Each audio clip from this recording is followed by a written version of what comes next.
Okay, we're going to start now the final session on what has been an absolutely fabulous conference. I think you'll all agree. My name is Trevor Harrison. I'm going to be facilitating this last talk of the conference. Before we get into the speaker, I just want to again thank the conference sponsors.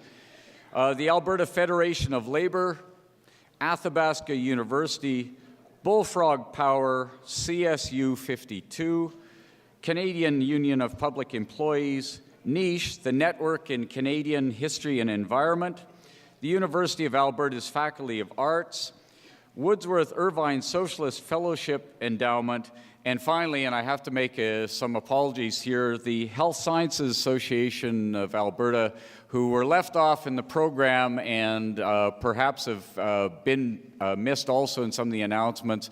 Apologies, but yes, thank you very much for all of your support. Big hand to all those people.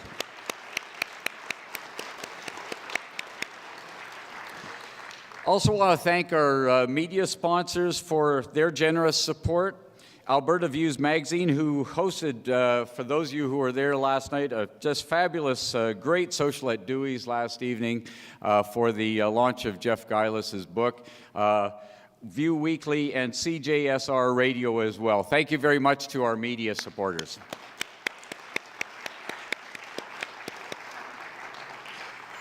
Also want to give a big thanks to a few small businesses that have really helped us out. First, to Earth's General Store for their freshly roasted, freshly ground fair trade coffee and other fair trade products that we served over the weekend. I'm sure you all appreciated them. And to Bonton Bakery for the fabulous pastries and L'Express for catering the delicious lunches. Thank you very much.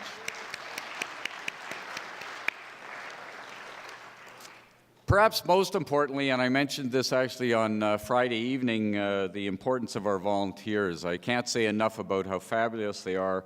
The many volunteers who have made this conference so successful once again this year. We couldn't do the conference without the volunteers. We had 65 of them this year who helped make all kinds of things happen properly at the conference.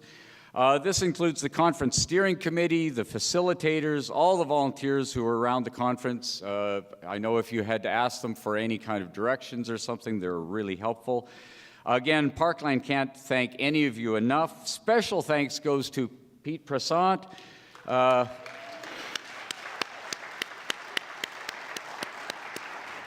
who once again did a just fabulous job coordinating, take care of all of our audiovisual and Skype needs.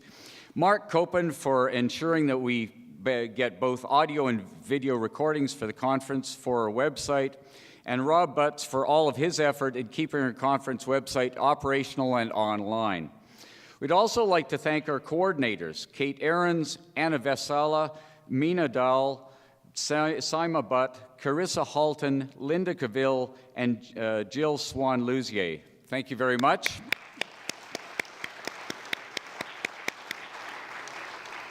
And for all those who we don't have time to name, again, thank you. I'd like to now ask all of the volunteers to please stand up and be recognized. So any of you who are here, please stand up. Big round.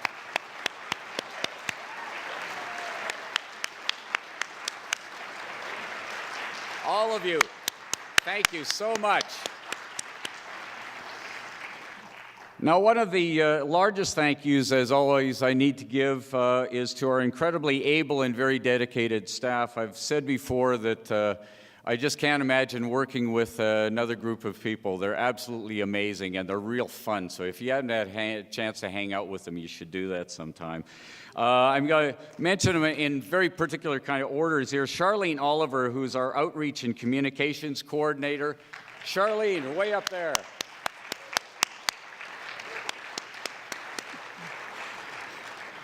Lindsay Yao, who is our brand new, I have to say, new administrative coordinator.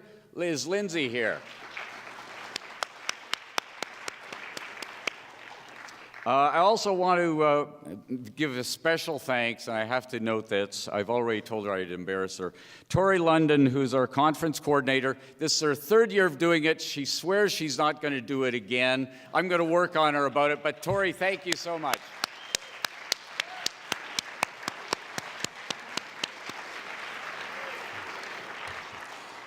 And finally, I just want to, one of the people who really keeps me on line up here and always makes me look good is Ricardo Acuna, and he always gives me a list of people to actually thank, but he never puts his own name on here. So a special big thanks to Ricardo Acuna, the extraordinary executive director of Parkland Institute.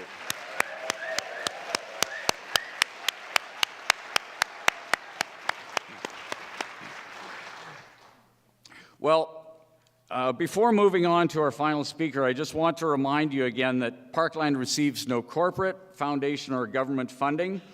Events like this one are only possible because of the very generous donations we receive from individuals like you and the organizations that you belong to.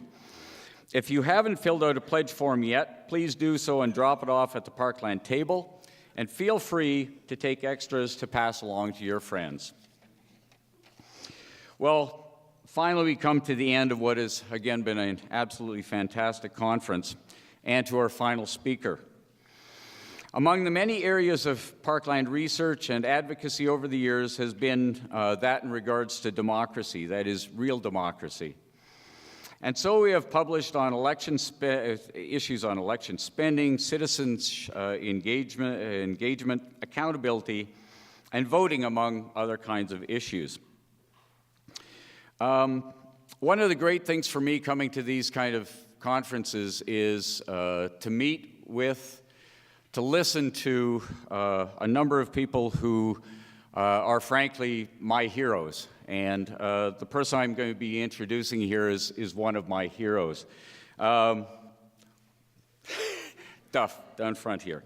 Probably nobody has done more work in terms of putting more effort into improving the state of democracy than our final conference speaker. I have to say, actually, though, last night my wife says to me, "But I thought he'd be so much older," which says something about the amazing work that Duff has already done. It also speaks well for the fact that we're going to get a lot of great work out of him in future, I know, as well. Duff Conacher is an internationally recognized leader in the area of democratic reform and government accountability. He is a former Nader's Raider, and he has worked as a researcher, community organizer, and educator, legal intern, and consultant. A graduate of the University of Toronto Faculty of Law, he has a long-standing interest in democratic process and corporate responsibility issues. He was the main founder of Democracy Watch, was coordinator from 1993 to June 2011, and is still a director and spokesperson on many issues for the organization. He now heads the firm GoodOrg.ca Consulting, which provides advice and services to governments, businesses, and citizen organizations in the areas of good governance, ethics, responsibility, communication, stakeholder, and public relations. He is an adjunct professor of law at the University of Toronto. As coordinator of Democracy Watch, Duff led the organization to win more changes to laws, regulations, and government policies than any other citizen advocacy group in Canada. As of June 2011, more than 110 changes strengthening government accountability and corporate responsibility measures in 16 key Canadian federal laws, 6 key federal policies, and 7 provincial laws can be attributed to Democracy Watch. Many of these changes are world-leading. Through this time period, Democracy Watch obtained national Canadian media coverage on average 10 times each month, and regional and local media coverage on an average of 40 times each month. As well, Democracy Watch's website, with more than 1.4 million hits annually, is the #1 citizen group website in Canada when the internet is searched using the search words democracy or government ethics or honesty in politics or money in politics or bank accountability or corporate responsibility. Duff also led Democracy Watch to win the first ever ethics court challenge of the federal government in July 2004 and the second ever ethics court challenge in March 2009. Among the 40 leading good government and corporate responsibility reports he has authored or co-authored, he wrote the Report on Canada for Transparency International's 2004 Global Corruption Report, and wrote the first 3 reports on Canada for the 2007 Global Integrity Report, the 2008 Global Integrity Report, and the 2010 Global Integrity Report. He also organized Democracy Watch's many coalitions, the Canadian Community Reinvestment Coalition, a nationwide bank accountability coalition made up of 100 citizen groups, the Corporate Responsibility Coalition, the Government Ethics Coalition, and the Open Government Coalition, which along with the Money in Politics Coalition are coordinated by Democracy Watch and its charitable partner organizations, the Democracy Education Network. Duff has also designed and delivered dozens of civics education and organizational development workshops over the past 17 years as assistant coordinator of the network. So please join me in giving a big welcome to Duff Conacher.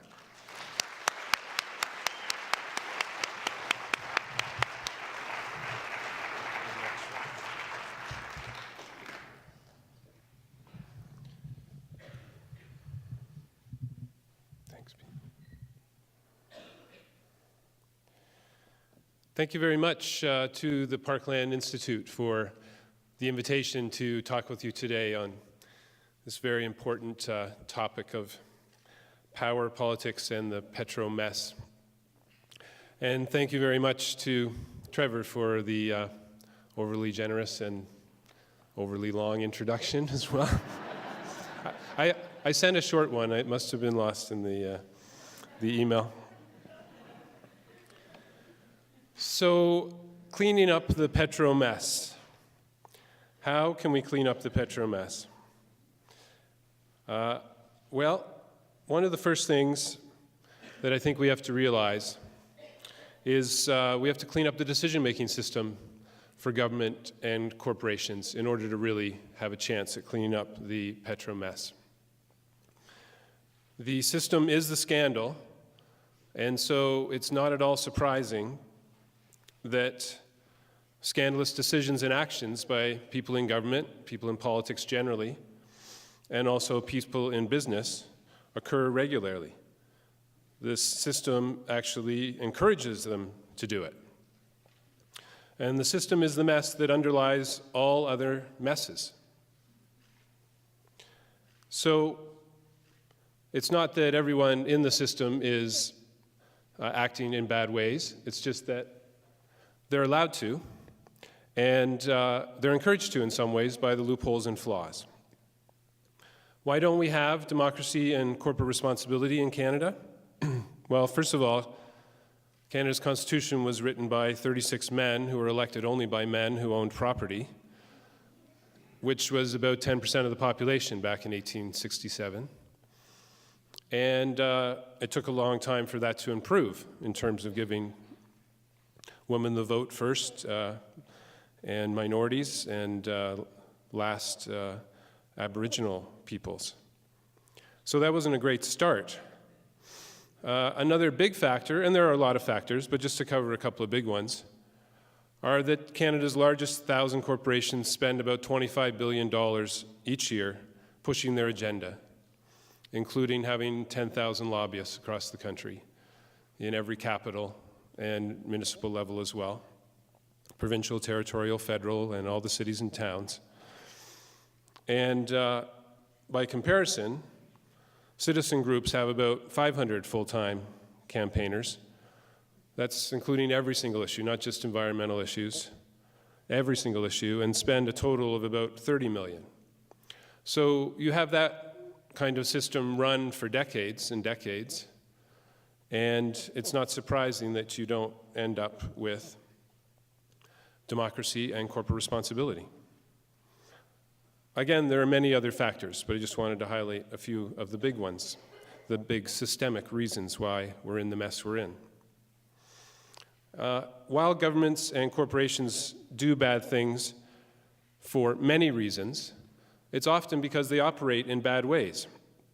And especially when governments operate in bad ways, they usually do not require corporations to act in good ways.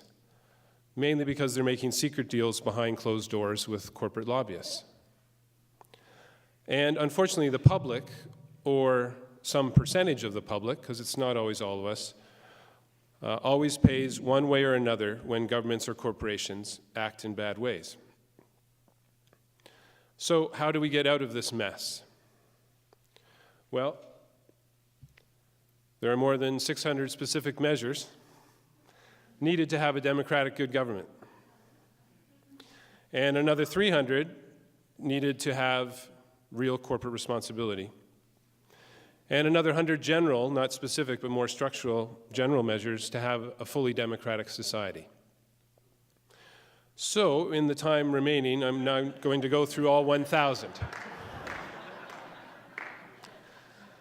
No, actually, I will only cover some of the key, most systemic ones in the key 5 areas where we need change. But all 1,000 are needed, and they must work well. It's not just about having rules, it's about having them enforced. You need all 1,000 to have actual democratic good government, corporate responsibility, and a full democratic society. So, let's start with the first key area of the 5 key areas. Stick up your hand if you want people in politics to be honest. So, why hasn't it happened? If honesty is the best policy, why are people in politics not required to tell the truth? Politicians have passed laws requiring taxpayers, immigrants, welfare applicants, people in every profession to be honest. But they haven't passed a law requiring people in politics to be honest. Part of the reason is they are the ones who get to pass the laws. So they've required a higher standard in this area for everyone but themselves. This is, I think, the key reform and change that we need. It's a fundamental voter rights issue.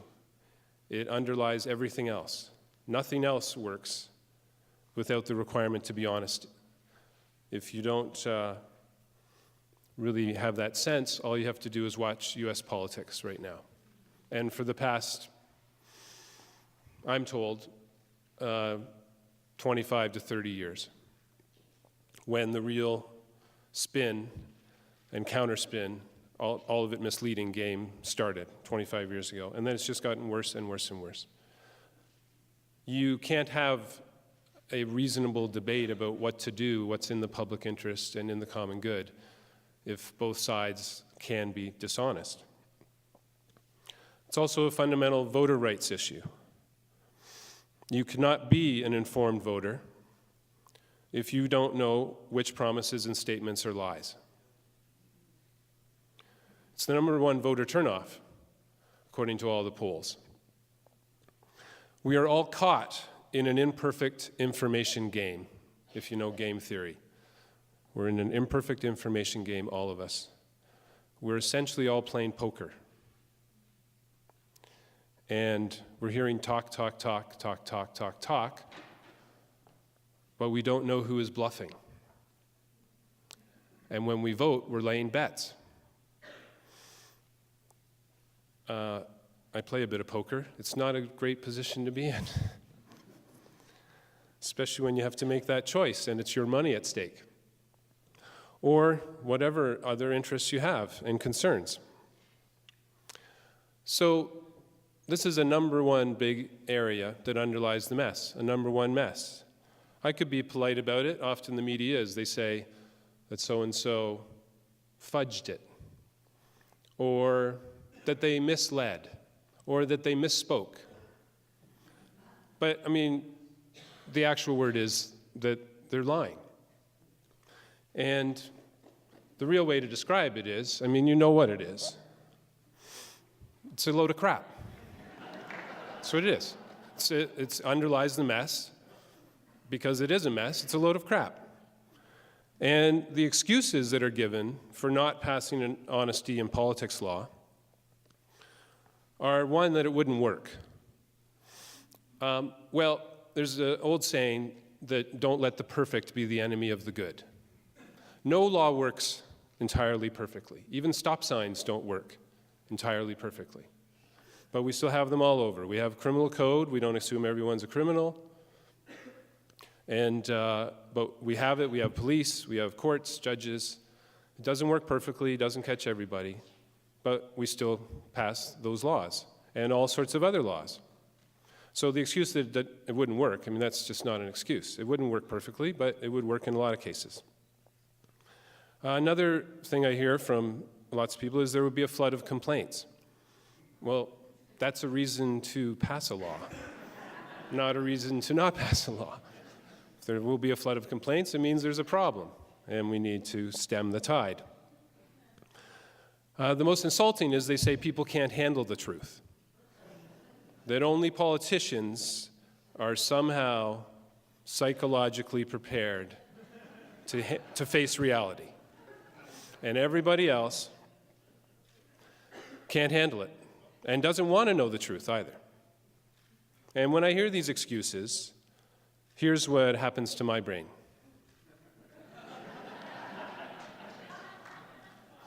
My crapple-meter goes off the scale. Because not only are they lying about all sorts of things, but they're also lying about why we can't have a law to stop the lying. In fact, actually, we did have a rule in place. It was in the ethics codes for federal politicians. It still is, actually, in the ethics code for members of parliament, but it was in the code for ministers as well, and it was never enforced. We tried to get it enforced at Democracy Watch. We filed complaints about dishonesty, and it was set out in a section called principles, and the ethics commissioner ruled that a principle is not a rule. Although the dictionary definition of principle says a rule, or actually it says see rule, and then if you go to the dictionary definition of rule, it says see principle. But the ethics commissioner couldn't be challenged in court back then because the commission was under the control of the Prime Minister at the time. And so we couldn't challenge that ridiculous decision that was dishonest in and of itself. The Prime Minister Harper promised to take this rule that was not enforceable, and in 2006, as part of their platform to pass a Federal Accountability Act, that was the real reason the Conservatives got elected. It was the one that swung voters, promised to clean up government and stop practicing politics as usual. They made 60 promises. They promised to make it enforceable. They only implemented 20 of the 60. And they actually deleted the honesty rule from the ethics rules for cabinet ministers and senior government officials. Members of Parliament in 2009 realized, wait a second, maybe the ethics commissioner, who by that time had been made independent and could be challenged in court, might start ruling that our principles are actually rules, and one of our principles says we have to act with honesty. So behind closed doors in the spring of 2009, they changed their code and put in a little section that said the principle section in our code is not enforceable. So it's still there. It says they're expected to be honest, but it's not an enforceable rule. It doesn't exist anywhere else across the country. So that's a major, major loophole to close. Even corporate executives, because they don't control the rule writing, the politicians do, even politicians have required corporate executives to be honest, sort of.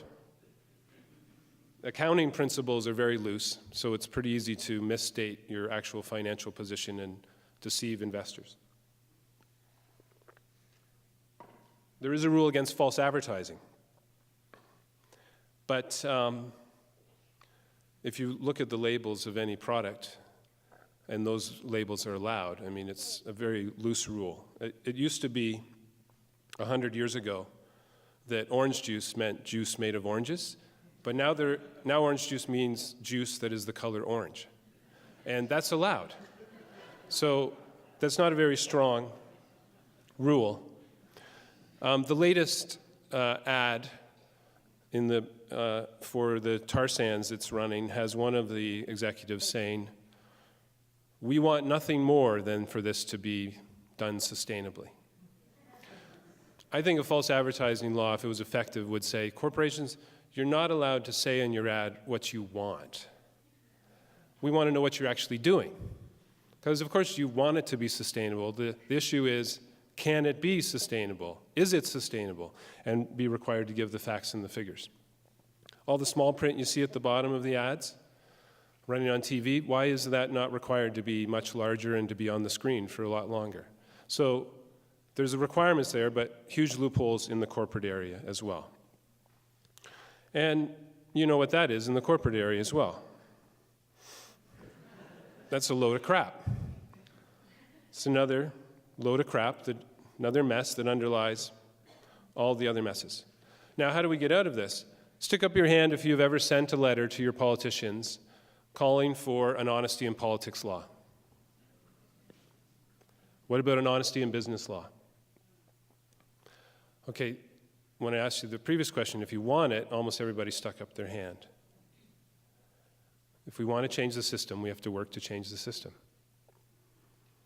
If you don't let them know, if you just complain at the cocktail party about dishonesty in politics, or at lunch, they don't get the message because they don't hear you unless you send the letter. Now, it's not all doom and gloom. It's not all crap. There are, of course, rays of sunshine, always. There's a parliamentary budget officer. The Conservatives actually created this position. You've probably been reading at least some of this guy if you've followed this government. He's the truth in budgeting officer. He has the power, sort of, to require information about government spending and finances and then give his own reports and his own take. And he's essentially been saying, Minister Flaherty, you're deceiving the public again and again and again for the past 5 years. There's also the Competition Bureau, where you can file a false advertising complaint. If 6 people complain, the Bureau is required to investigate and confine a business. And also a political party. I checked this years ago, but Competition Bureau's rules actually cover political parties. So if you see a false ad by a political party, 6 people complain, they have to, they can stop the ad running. They're required to investigate, and they can also fine them. As well, since a lot of you haven't had the chance to send the letter yet, you can go to democracywatch.ca and just click on campaigns, and you'll see our Honesty in Politics campaign. And with one click, you can send a letter to all the key politicians across the country at the provincial, federal, and territorial level, the Prime Minister, the Premiers, the key cabinet ministers, the opposition party leaders and critics, letting them know that, as I know you all do, you want an honesty in politics law that covers these things. We also have a corporate responsibility campaign that, again, sends letters to all the key politicians that have decision-making power on these issues, and with one click, you can let them all know. Second big area that's a mess, stick up your hand if you want people in politics to be open and transparent. Most everybody? That's good. There's an old saying by a Supreme Court justice from the U.S., Justice Learned Hand, one of the best names ever. I always think of his parents were sitting around, honey, what are we going to call him? Our last name is Hand. What, we'll call him Left? No, right? I need a hand. Learned Hand. I mean, can you imagine meeting this guy? Hi, my name's Duff. Hi, I'm Justice Learned Hand. It's like, it's over. Tell me how to live my life. And he had a lot of great quotes through his career. One of them was, sunshine is a good disinfectant. So, given that sunshine is a good disinfectant, why is excessive government secrecy and secret lobbying legal? The Access to Information Act across the country, they should change the title. If we had an honesty in politics law, you could file a complaint and say, sorry, you have to change the title from Access to Information Act to How to Hide Government Information Act. Because that's what the laws are across the country. They're full of loopholes, and it's essentially just a guide for how to exploit each loophole to hide information. There's also loopholes that allow for secret lobbying across the country. The biggest one is you don't have to register if you're unpaid. So you tell your clients, well, I'll pay me for advice I give you, and I'll do the lobbying for free. Then you can lobby in secret.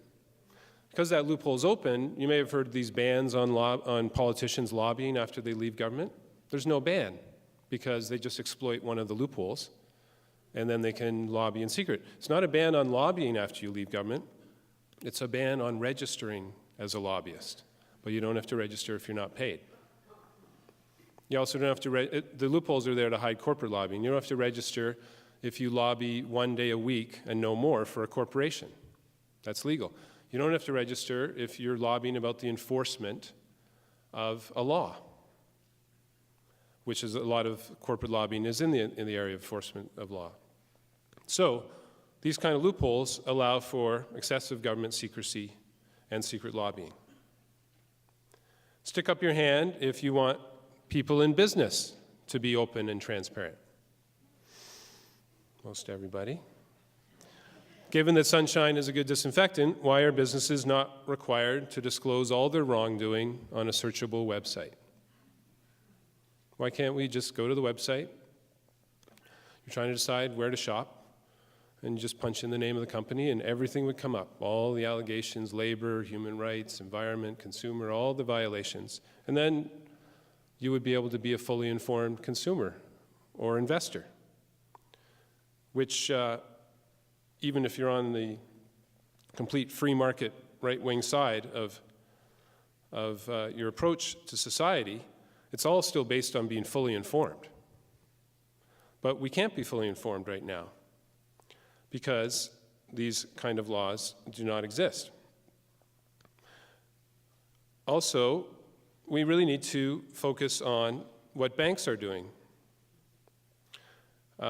Banks hold our money and they're not required to disclose what they are doing with our money. And as a result, they can do a lot of bad things with our money and we don't even know it. But it's our money. The thing with banks, and I'll talk about them a bit more later, the thing with banks is, unlike other companies, they can't go anywhere. They can't say, I'm threatening to leave the jurisdiction. And no, you can't, because our money's here. You can't just take it with you and go somewhere else. They can send it around the world. That's a problem that we can restrict. But they have to stay here and be regulated by Canadian governments. Otherwise, they would lose and have to give back all their money before they left. So we really have to focus on regulating the banks, because every corporation that's doing something wrong is being financed to do something wrong, and the banks and other financial institutions are providing the money. Not the money, our money. This is a key area if we want to clean up corporate sector, is bank accountability and responsibility. You change the banks, you change everything. Money is the root of all evil. Just change the rules and make it the root of all good by regulating the banks. There's no reason why we can't do it. They can't go anywhere. Another thing we need in this area, given that sunshine is a good disinfectant, why are whistleblowers who report government and business wrongdoing not fully protected? Whistleblowers are frontline inspectors of whether the rules are being followed. That's why we don't have whistleblower protection laws that are effective across the country, because they would be the most effective regulatory system to put in place. Empower the people who are there day to day to speak out and not fear losing their job, or if they do want to leave their job after blowing the whistle because it's too difficult to stay, that they're adequately compensated so that they have time to find another job in another area. But we don't have these laws. And, well, you know what that is. It's a load of crap. Another load of crap. The public has a right to know. People who talk about, oh, this is a private sector company, you don't have a right to know. You look at the subsidies and the infrastructure and everything that's provided to every private sector company. Yes, they may have built it, but they couldn't have built it without the public being there. And so the public has a right to know. With the banks, it's our money. They don't have a right to hide what they're doing with our money. And part of the sign of how powerful the corporate lobby is that banks still do have a right to hide what they're doing with our money. So stick up your hand, given that I know you all want this, stick up your hand if you have sent a letter to your politician calling for a strong open government law. A couple of you. And what about a strong corporate transparency law? A couple of others. If we want to change the system, we have to work to change the system. You can't just complain to others. You have to complain to the people in power. Now, as always, it's not just a mess. It's not just crap. There's rays of sunshine. The Information Commissioner is reviewing the federal law right now. She's a very aggressive commissioner named Suzanne Legault, and she's pushing for changes. The whistleblower law federally is going to be reviewed soon. It's also being reviewed. There's a bill here in Alberta. It may actually be a step backwards because whistleblower protection laws can actually put up some barriers, but there's an opening there.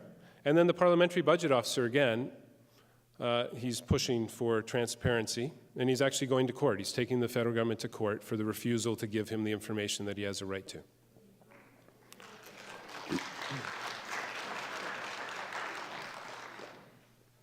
A true hero, this guy, Kevin Page. His term is up next year, and the government with a majority will get to appoint whoever they want to the position. So he's pushing hard now while he still has time. Democracy Watch, again, very easy. Go to democracywatch.ca, click on campaigns. You'll see the Open Government Campaign, the Corporate Responsibility Campaign, the Bank Accountability Campaign. Fill in your info, click send. You'll send a letter to all the key decision makers in the country on these issues of transparency. The third big area, stick up your hand if you want everyone in politics and business to be ethical. Pretty much everyone. Government corruption equals waste and abuse of the public and the environment. Unethical business equals waste and abuse of the public and the environment. So why are unethical decision-making, unethical gifts, donations, and unethical lobbying all still legal, including by banks? There's no real constraints on where they put our money. Now, I'm not going to go into this whole area because it's an area of responsibility and ethics that a lot of others have been talking about this weekend. I'll just say, you know what it is. The fact that we don't have these laws is a load of crap. And we need them. So, knowing that you want this, stick up your hand if you have sent a letter to your politician calling for a strong government ethics law. Nobody? Okay. Strong corporate ethics law. More people. Once again, if we want to change the system, clean up the underlying mess, clear away the crap, we have to work to change the system. But there are rays of sunshine. There's a government ethics rules review at the federal level right now, and because of lots of scandals going on, there's a chance to clean up some of these areas. Right now, it's legal for a cabinet minister to own shares in a company they regulate and make decisions about the law that regulates that company. Used to be there was a rule that you can't be in an appearance of a conflict of interest. But Paul Martin changed that because he owned a big shipping company, and the rules were not enforced, but when he became Prime Minister, the Ethics Commissioner was made independent and the rules might have become enforced. So he introduced this huge loophole, which is that if you're dealing with a matter of general application, you can be in a conflict of interest and still make decisions.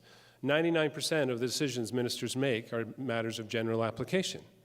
There isn't a Royal Bank Act, there's a Bank Act. So the Minister of Finance can own shares in the Royal Bank and still make decisions about the Bank Act, even though it will help them financially. Secret gifts are still somewhat legal. One of the gifts that's in the open but is still allowed to federal MPs is the gift of sponsored travel. Lobbyists are allowed to fly them wherever they want, and their family and associates whenever they want, as many times as they want each year, even if they're lobbying them. It's not clearly illegal. I think it is personally, but it actually hasn't been tested yet. As well, the secret lobbying loopholes that I already talked about are there, and also secret unlimited donations are allowed to every candidate in every election across the country, except federal election candidates. At the nomination race level and leadership race level, secret unlimited donations are allowed. Now you're probably thinking, well, wait a second, I thought they were limited at the federal level to $1,200 a year and other limits across the country, and that disclosure was required. Well, again, it's a technical loophole. Donations that you use for your campaign, you have to disclose. Donations you don't use for your campaign, you don't have to disclose. So if you know someone is a leading candidate and likely to be a minister if they win a nomination and will likely win the riding, you can go and give them a huge gift and buy them off as long as it's before they're elected. The criminal code rules on bribery only apply to elected officials. So, at the same time, there's a chance to get some of these rules changed and the apparent conflict of interest rule brought in. And there's lots of reviews of donation laws across the country, including Alberta, I think, has a bill right now. Federally, there'll be a review because of some scandals. There's a case at the federal level, Bruce Carson, who was doing some secret unethical lobbying, and that's going to likely cause some changes to the Lobbying Act. And the parliamentary budget officer is also pushing on issues of ethics because that's part of his job in terms of integrity of spending. And then if you go to Democracy Watch's website, you will see a government ethics campaign, action alert, corporate responsibility campaign, action alert, and bank accountability campaign, action alert, calling for ethics reforms. The fourth area, stick up your hand if you want people in politics and business to be waste preventing, to prevent waste.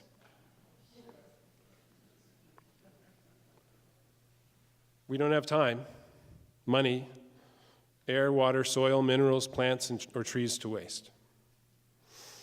So why is it effectively illegal to waste time, money, air, water, soil, minerals, fuels, plants, and trees, including the banks financing all this waste? Well, again, I won't talk extensively in that area because lots of others have talked about how we clean up those messes, environmental messes, this weekend. But you know what it is, again. Kids put things the best way sometimes. We just don't have time for the BS. We don't have time. Part of the time and money wasting is lack of enforcement. If we want honest, open, ethical, waste-preventing government and business, all watchdog agencies must be fully independent, not just arm's length. It's a great saying that everyone says, oh, it's an arm's length watchdog. If you're an arm's length away, someone can still grab you and shake you. It's not far enough. You have to be at least 2 arm's lengths away, preferably even further. They need to be fully resourced. One of the best ways to undermine the watchdogs is the government cuts their budget. So they need to have an independent budget process that's not controlled by the government. Where if they're putting forward, can put forward a case to someone like the Auditor General that here's the number of people we have to inspect, here's the number of inspections we have to do to be effective, and therefore, and here's the rules we're enforcing, and the Auditor General would say, okay, yes, you clearly need that number of people, and it can't be cut. We need them fully empowered to investigate and penalize. We need them to be fully transparent. And also fully accountable. And they need to be empowered to investigate and penalize, actually required to. One of the big areas fall down is governments appoint someone who's not independent or effective, and they just don't do the job, and a lot of them are protected. You can't take them to court. You can't take the Federal Ethics Commissioner to court right now, no matter what ruling she makes. She's a czar or a queen. You can't challenge her. They all must be able to be challengeable in the government sphere and in the corporate sphere. Otherwise, they just will not be enforcing the laws effectively. But a good way to get people to follow the laws is the way you structure the penalties. And what we need to do in the government and the corporate area, and the most right-wing economists in the country would agree with this, because they examine actually corporations and how they make decisions in a rational way, is that you need to base all penalties based on the profit made from the wrongdoing, whether it's political profit or money profit, multiplied by the chance of getting caught, charged, and successfully prosecuted and penalized for the maximum penalty. So I'll just give you one example. Banks in Canada, on average, the big five, make, in total money they make each year, $20 billion. The maximum penalty for violating the Bank Act is $200,000. No bank has ever been fined $200,000. So you have $20 billion in profit multiplied by 0. The way the banks make their decisions are, okay, if we violate this law, the cost of doing it to us is 0. So of course they're going to violate the law, at least some of them will. We actually have more of these people, more parking inspectors than any other inspector across the country. And that's perverse. When you park illegally, unless you park in front of a fire hydrant and there happens to be a fire, and even in that case, I mean, they can put the hose around the car, right? It's not, or through it. Parking illegally is not a priority enforcement issue in Canada, but there's more people running around doing this than are inspecting democratic good government or corporate responsibility. And the penalties are higher for parking illegally than for violating the Conflict of Interest Act, the Access to Information Act, the Lobbyist Code of Conduct, or the Whistleblower Protection Law at the federal level and across the country. That's perverse. Governments are making a lot of money out of this enforcement, but it's not preventing harm.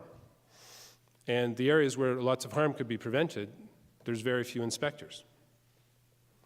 So, you know what all these enforcement flaws add up to. So it's another load of crap. It's enough of the crap. It's a lot of crap. We're all dealing with a lot of crap.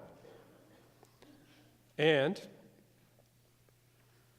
this is the sentiment that results, not surprisingly, for a lot of people. That's why 40% of people don't vote. They don't keep election promises, dishonest. Nobody has all the answers. Nobody will represent you. Now that's the fifth big area, the most difficult one. The last of the five. Even if we have honest, open, ethical, and waste-preventing governments and corporations, stick up your hand if you want people in politics and business to be representative and responsible. This is the most difficult area, but there are some easy changes that we can make.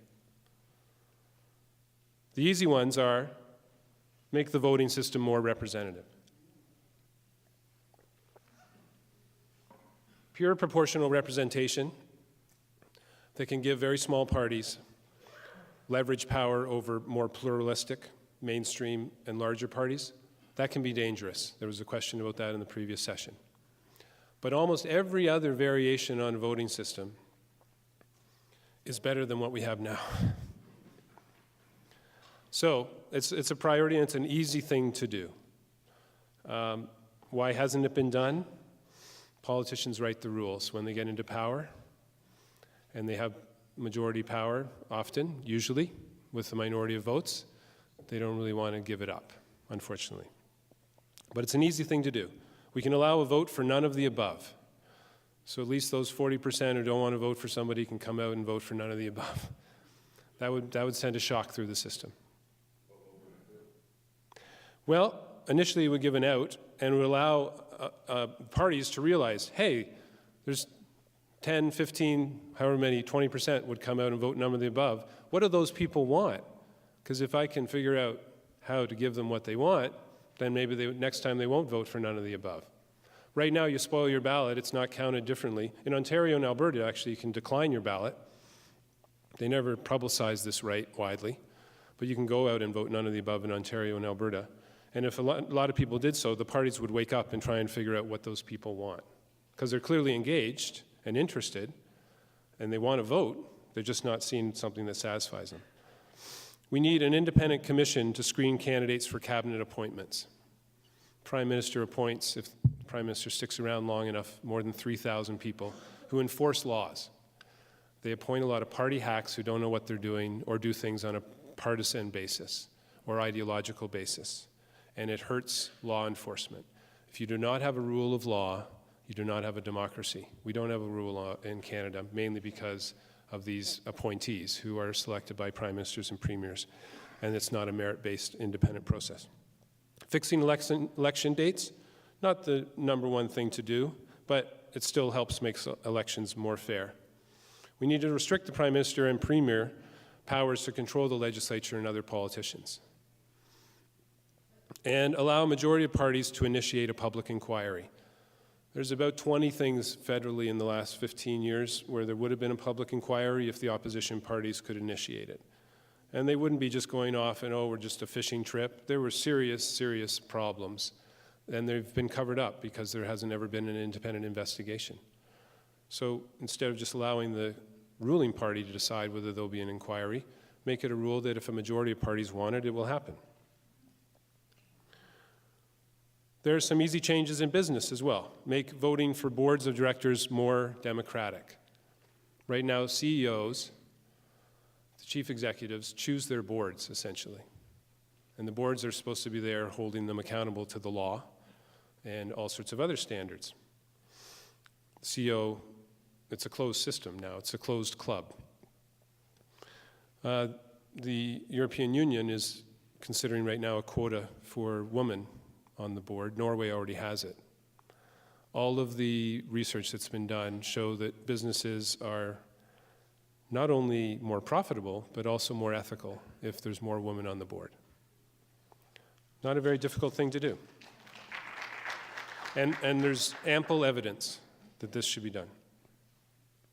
Require corporations in every sector to enclose a one-page pamphlet like this.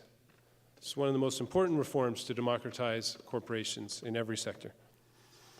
Close a one-page pamphlet like this when they send out a bank statement or credit card bill, or you get a cable bill, or an email notice, because a lot of people receive bills by email. And there'd be a notice at the top that would, or you'd receive this in the mail and send it back and join a watchdog group that would watch over that business sector. So banks mail out 25 million bank statements, credit card bills every month, or send out email notices. If they had to require a pamphlet that would invite people to join the bank watchdog group, and 4% joined, just 4%, at $40 each, you'd have a group with 1 million members and $40 million. That balances the marketplace in every way. And we already pay for all the advocacy the corporations do. Right? When you pay for a product or service, built in there is a little piece that you're paying for their lobbyist and their political donations and their whining and dining of politicians and their television advertising that says everything's okay and everything's wonderful. So we need to require corporations to facilitate us banding together. We're facilitating their advocacy. Government should require them to facilitate our advocacy. This can be done in every sector. You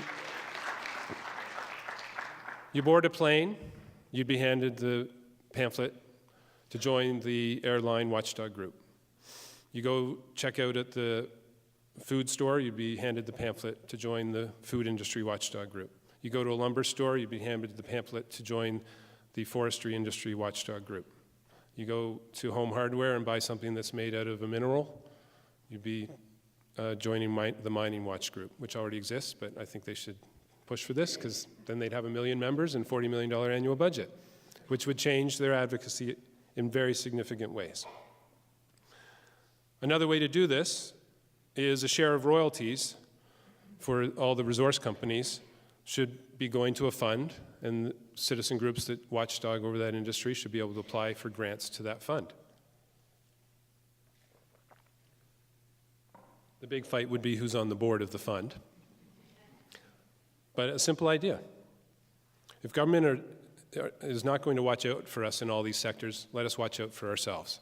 It doesn't cost government anything to require any business sector to enclose this pamphlet, or even less, to put a little notice at the top of every email message they send to customers or investors that would have a click through to the website of the watchdog group. It doesn't cost the business anything either. The groups would pay for the pamphlet. There's no postage cost because it's just one piece of paper in something that's already got a few. And the insertion costs are zero. This has been done. It's Ralph Nader's idea. It's been done in 4 states in the US for utilities, energy and telephone.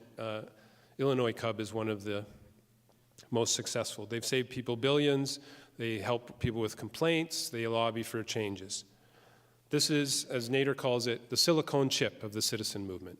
This exponentially increases their power in the same way the silicone chip exponentially increased computing power. We almost won it for banks 10 years ago, Democracy Watch and our Bank Accountability Coalition.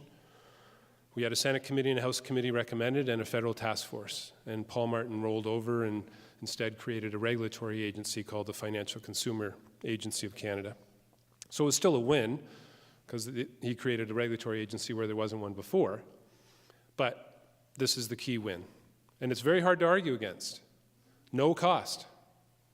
Just facilitating citizen advocacy the way we pay for corporate advocacy, balancing the marketplace. So there's no reason to say, oh, we don't have the money to do that right now. It doesn't cost you anything. And it's a real test of a politician. Ask them, because a lot of politicians, they say, well, join our party if you want to work for this stuff. But parties don't take complaints from consumers and help them sue, and often don't take on these issues because of the cycle of corporate lobbying and secret deals, et cetera, et cetera. So any politicians that says, I'm against this idea, they're not a Democrat. It's a very simple, easy test. You can go on Democracy Watch's website, see far more information on the Citizen Association campaign page, including a model law for how to implement it. We need to evaluate bank and insurance company lending and investment decisions for whether they're responsible. We need to allow stakeholders to apply for the termination of any business that is a repeat offender. They shouldn't be allowed to continue to be in business if they're going to break the law again and again. So I'm not sure whether you want these specific changes, maybe you have others in mind, but just stick up your hand if you've sent a letter of any kind calling for any kind of representative government laws or strong corporate responsibility laws. Anybody? More people. Once again, if we want to change the system, we have to work to change the system. But this is the most difficult area. You can make things more representative. The big question is the overall problem. The difficulty we'll always face is figuring out what is responsible and is in the common good. What is sustainable? These are not easy questions, and so I'm not going to try to address them. There are lots of rays of sunshine in this area, many, many. Pretty much what every progressive person and group in the world is doing. Everyone's pushing for responsibility and to be heard. So I haven't listed them all there because I don't have enough space on the slide.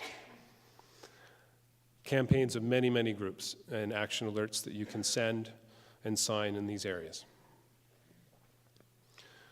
The overall thing is that the system is the scandal. And no one should be surprised when Canadian governments and politicians and government employees, corporations and big business executives act dishonestly, unethically, secretively, wastefully, and unrepresentatively. The system allows them to do this through weak rules, weak enforcement, and weak penalties. This is not to say in any way, shape, or form that all of them are doing this. In my experience, of past 25 years, my guess it's about 10%, really. That's what it runs. 10% of them are there for the wrong reasons in government. And in business, it's higher, but in government, it's about 10% are there not to serve the public, but to serve themselves and their friends. And we don't say about other areas, well, we won't pass this law because, or if we pass it, we're saying everybody's a criminal, because that's what I hear sometimes from politicians. They say, oh, well, you're just saying we're all crooks. And I say to them, well, no, I'm just calling on you to pass a law for those of you who are crooks.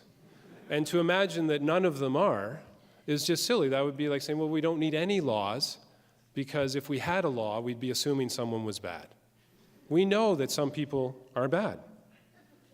And right now, if any of these, whatever percentage it is, act in ways that are dishonest, unethical, secretive, wasteful, and unrepresentative, they will often not be caught, let alone penalized, because of loopholes in the laws and flaws in the rules and weak enforcement systems. But we know for sure that some of these people will do bad things. And we also know from lots of clinical psychological research that if the system allows people to do it, it creates a culture that actually expands the number of people who will do bad things. For the past more than 145 years, what's been going on, this is since Canada became a nation, and in our Constitution, Section 91 said that politicians were being empowered to make laws for the peace, order, and good government of Canada. They've been handling the peace and order part, but not the good government part. And it's in part because they're in a conflict of interest. They don't want to check their own power or restrict it. And what they've been doing is sometimes passing laws, but playing a game, a shell game. They'll strengthen laws, but usually when they strengthen laws, they weaken the enforcement. Or they'll strengthen the enforcement and weaken the law. The penalties have never really been strengthened.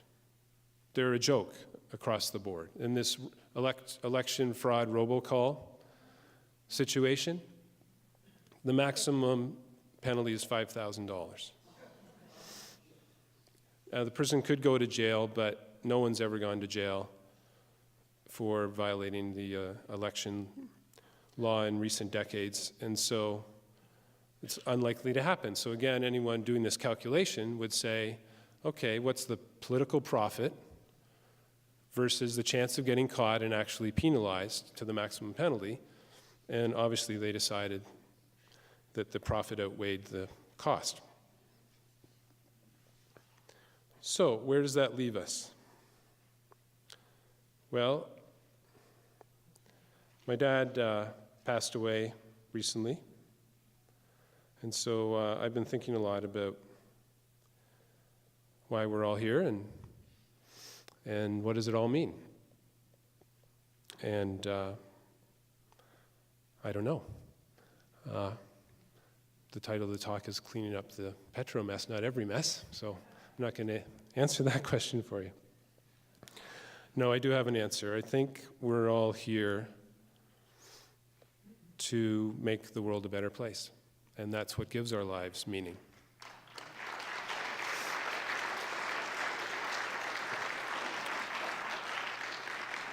And it starts with the relationships we have with our members of our family and making those as good as they can be. And then our friends and people we come to know and meet. And then the world. And the most difficult area, which is our relationship with the environment. Because we are all consuming away. So it's hard to make the world a better place when you're also eating up a chunk of it as you go. That's the toughest area again. What is responsible? What is in the common good, the public interest? We can get the right people in the room who are really representative and they're honest and required to be and ethical and required to be waste preventing. But still, will they make good decisions? And what is a good decision? That's the difficult one we'll always continue to grapple with. The other stuff is easy, though. We can clean up those messes and get rid of those loads of crap. What can you do? Stephen Hawking, who's, I'm told, I can't peer review him because I'm not a physicist, is a very smart guy. He said some time ago, prepare to live on another planet. I didn't find that the most inspiring statement myself. I actually thought, I mean, for a smart guy to say something like that, maybe for the shock value, but you know, if you've ever been to a cottage with a bunch of people on a buggy weekend, someone always leaves the door open, and everyone gets bitten as they're sleeping at night. And you know, every other planet we know of, if we build something there and someone leaves the door open, everyone's going to be freeze-dried right within about 30 seconds because of the atmosphere. So I don't think really it's plausible to say prepare to live on another planet, because one little mistake and who's ever there is not going to be there anymore. What I do know is we're all in this together, and I really don't think we're going anywhere. I really think it would be great for people to do an analysis of all this money that's being spent figuring out going elsewhere, what it could do here to help us continue living here. What can you do? Well, you can keep hopeful despite statements like that about preparing to live in another planet. I'm in my 50th year. I have a 16-month-old daughter, and my wife is pregnant and is going to give birth to another child in February. So that's the definition of hope. I'm hopeful. I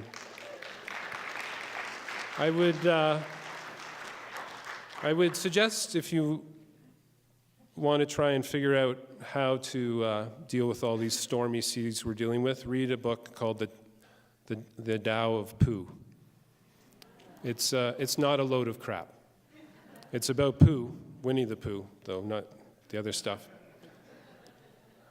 And be like a ball floating on these stormy seas. The waves will go up, the waves go down, you're still floating. Better to light a candle than curse the darkness. As a wise person said now about a year and a half ago, better to hope than to despair. Keep doing what you are all doing, whatever issue you work on. Send those letters. Invite others to join with you. Throughout history, really, only about, at most, 15% of people have really been active in pushing for changes, positive changes. So try to get 3 more people involved with you and going to vote with you. And then it will be 60% will be active, if we can all do that. We can't just talk to ourselves. We have to talk to the people who aren't engaged for whatever reason. Democracy Watch, we started up, you know, there's a Tea Party in the US, we started up the Coffee Party for Canada. It's not a party, though, not a political party. It's an organically growing movement and growing movement to just have a coffee party and write the letters. If Canadians spent as much time writing letters to politicians, letting them know about their concerns and the changes they want, as they spend making and drinking coffee, we would have the democratic good governments we want and the responsible corporations we want. We have to let the politicians know. No matter what issue concerns you, whatever issue you're working on, strong democratic good government laws will help ensure that the government addresses your concern. History has shown that we won't likely have a good country until we have good governments. We won't have a democratic society until we have democratic governments. We won't have a clean environment until we have clean governments. We won't have responsible corporations until we have responsible governments. And we won't have a fair and just society until we have fair and just governments. Altogether, we can make a difference. We can clean up this mess. Thank you very much.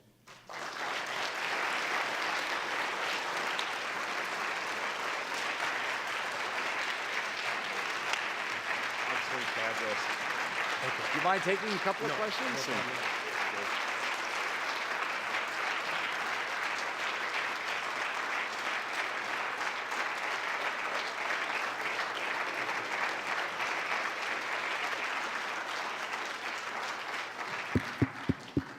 Well, it's, what can I say, but wow.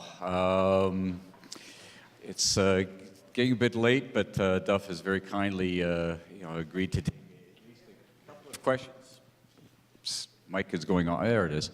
A couple of questions here. So just over here, his hand. And just at the back here. Yep. And, okay, and this one just down here. Okay, it's 3. Hi. I actually work for government, and I work in access and privacy. And I know that, I clearly understand that we are arm's length, and you can be grabbed. Because I work for a police force, and I can see the corruption that goes on. And we have to deal with that in our jobs all the time. Things are taken away from us, our decisions in regards to access and privacy, because it may look bad on our public bodies. And I'm just wondering, my question is, does Suzanne Legault have any teeth suggested in the changes in the legislation to access and privacy federally? Because I do know that since the legislation came in, the government has gone behind doors. And it is a travesty to us that we can't get access to information. Even the simplest things, such as, why didn't I get a job, can take someone 5 years to get a response from the federal government. Is there anything suggested in the new legislation that may give citizens some teeth to actually have an open and transparent government? Thank you for the question. When I was going through the key things you need for the watchdog agencies, one of them is that they have the power to penalize and make these binding orders. And I couldn't go through all the different areas. None of them do have everything they need. The information commissioner federally is an ombudsperson. Can only say, yes, that should have been released, or go to court to try and get it released, which takes years, as you say. In British Columbia, in Ontario, and Quebec, the commissioners can order the release of the document, and it's a binding order. It's one of the major changes she is pushing for. There isn't a bill federally right now. The information commissioner is just beginning a consultation and a review. You can see more information on the Federal Information Commissioner's website and put in your submission, or again, send a letter from the Open Government Campaign page on Democracy Watch's site. But yeah, it's one of the key things, is a lot of the good government watchdogs are actually ombuds people.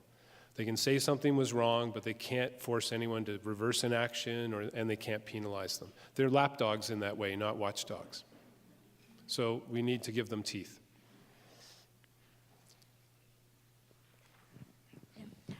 I'm just wondering, you say some of the laws are up for review and that. Have any party that's in power asked for your advice? Ruling parties currently, you mean? Across the country? Well, if you have some examples of the past, that's okay too. Sure, we've talked to all the parties over time. 80% of what the Conservatives promised in 2006 came straight from Democracy Watch's platform of changes in democratic good government. But because there isn't an honesty in politics law, they were able to bait everybody with a false promise and then switch when they got into power without any penalty, except the political cost, which, because of our voting system problem, you can game it always and get another minority of voters to vote for you by baiting them with a set of promises, and on it goes. So they promised 60 changes, and 80% of those came straight from Democracy Watch's proposals. They only implemented 20, though, overall. But we talk to all the parties, and they get all of our stuff, and if you go to the page and send them letters, they'll get your stuff, too. And the more we push, and the more they know that voters want these changes, the more likely a party will pick it up. The parties that have won in the past 20 years in Canada have highlighted this issue. It's the issue that swings voters. People are sick of politics as usual, and a party that strongly, it can't just be like a little tiny promise, but like the Conservatives did, a full-on platform that's highlighted the number one thing they will do. We'll do it first. We'll make 60, 80, 90 changes. They win. The Conservatives in New Brunswick won. The Liberals lost in New Brunswick.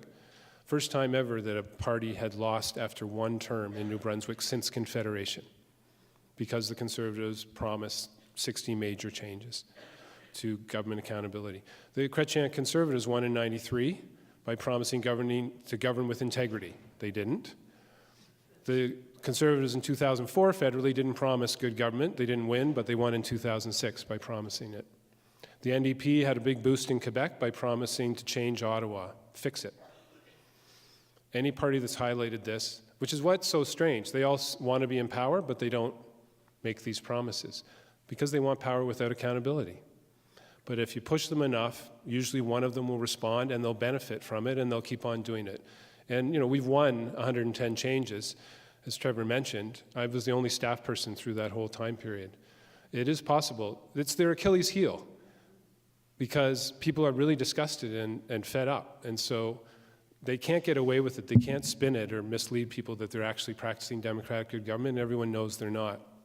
And so they're very vulnerable on it, and it swings voters, so they're sensitive to it. So it is possible to win. There are definitely reasons to hope. One thing that's, I have two questions. One thing that's been recommended is an independent commission that vets all government advertising to assure that it's actually necessary to inform the population, and two, is done in a nonpartisan way. Is that part of your campaign? The second thing is, I've been on your mailing list for years. My jaw dropped when you gave your assessment of the party's platforms in 2006, because everybody who watched the Conservatives in action knew that that was all a fraud.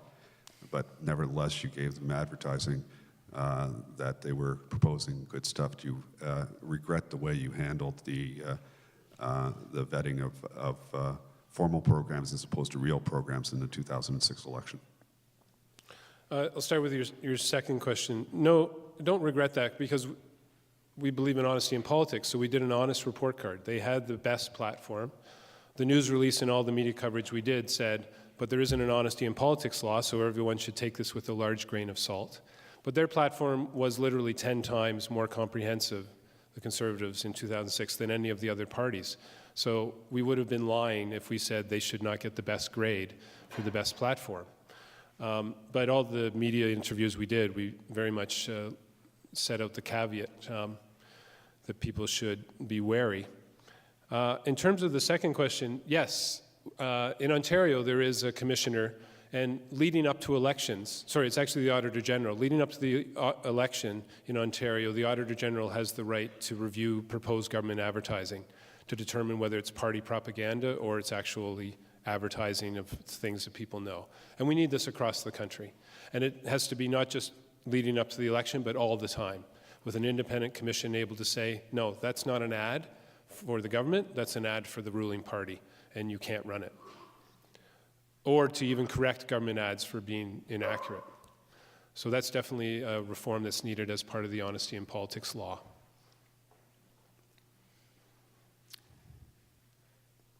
Okay, we'll take one more just back in the middle here.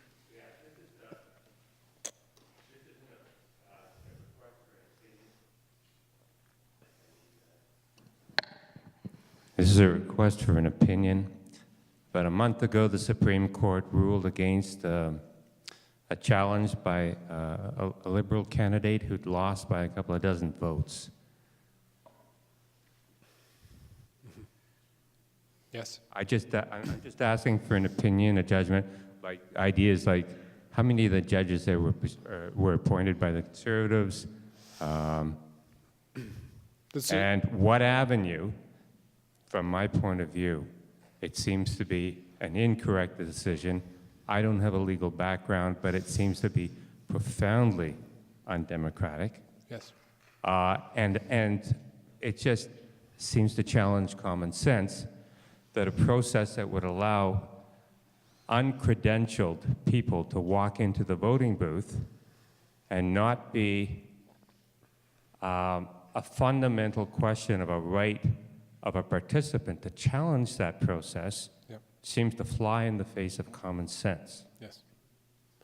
It was a 5-4 split, as you know, that decision. So I think it went the wrong way. The appointment process for Supreme Court justices is one of the better appointment processes. There are independent committees that are putting up nominees, and there is a broader consultation than for most other cabinet appointments. So I don't think really that was the factor in this case. It was just really that the 5 judges felt if we open this, then we open it to all sorts of challenges after the fact, because the irregularities, the evidence of the irregularities was not that great.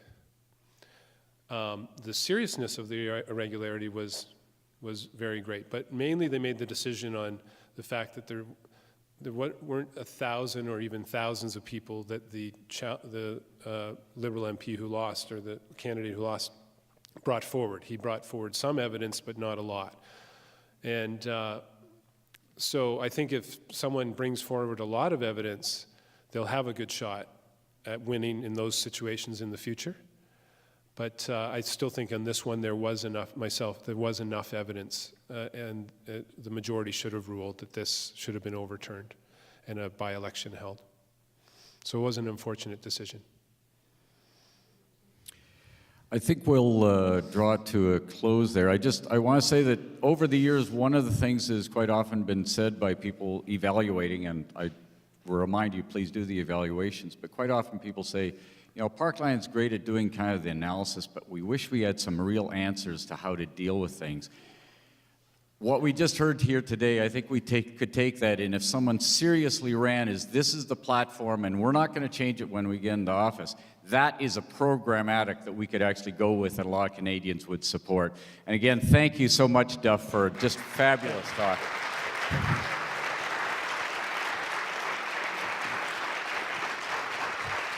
Have a little gift for you here. Thank you very much. Just a couple of closing comments then, just reminders for you. Thank you again, certainly for coming. Get the word out to your friends and colleagues. We want to see you back here next year, but in even larger numbers. We're going to try to rent out Commonwealth Stadium for the crowd eventually. Drop off your name tags on the box on the outside of the door here. We do reuse those. And also, finally, again, please do those conference evaluations or visit our conference website and fill out your comments on the conference. Again, thank you so much. Hope to see you throughout the rest of the year and next year at next year's conference. Thank you.